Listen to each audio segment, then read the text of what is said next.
Hi, it's Vicky here again today with Bed Talk time. I'm just kidding. So today's conversation is going to be about grieving and multiple sclerosis. So I read a comment, a question, and the question was, do you think or does multiple sclerosis, does it become affected when you're grieving?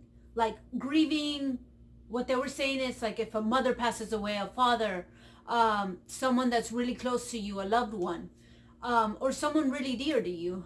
Um, at that time, I didn't really pay too much attention to it. It was months ago that I read the question, but a few weeks ago, the question kind of came back to me because, and I know that a lot of people probably don't have pets. I don't know if you have pets, but we had a doggy for 10 years, and 2 weeks ago, he passed away.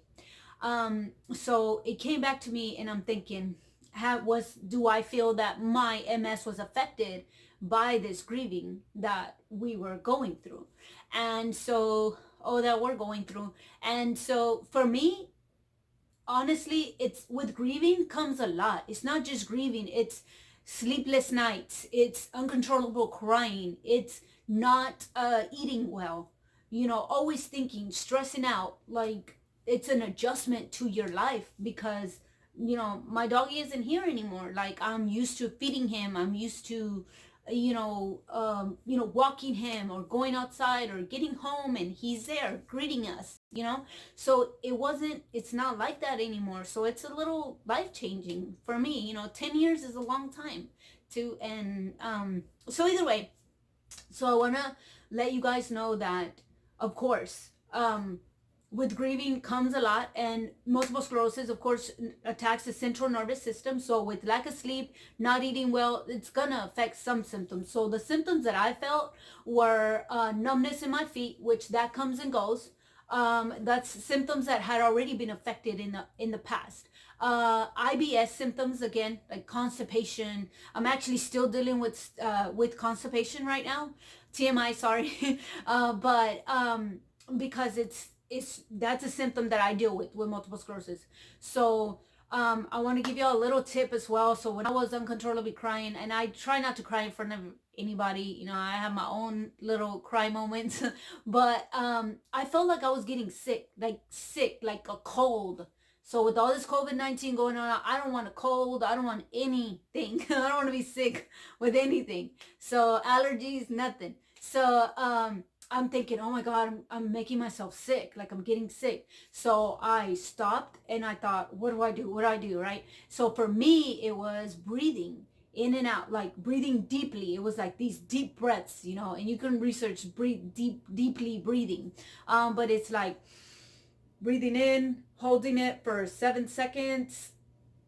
I'm not sure if that was 7 seconds, but then breathing out as much as possible. So you breathe in as much as you can and breathe out as much as you can after the 7 second pause in between. Either way, that really helped me.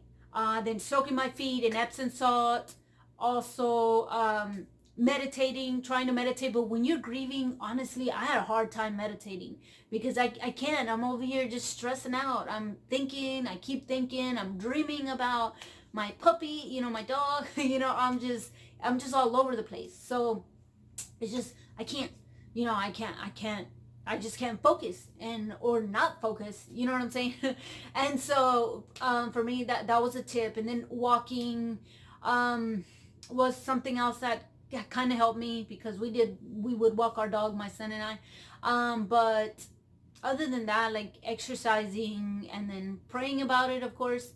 But those are the tips that I have. Like, if anyone's going through grieving, I'm sorry. It's really really sad, and I hope no one's going through grieving.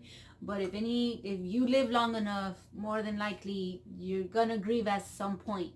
And so I just want to let y'all know, of course, yes, grieving will and can affect multiple sclerosis. Grieving can, it can give you headaches. It can just, even if you don't have multiple sclerosis, it's just, it takes a toll on you.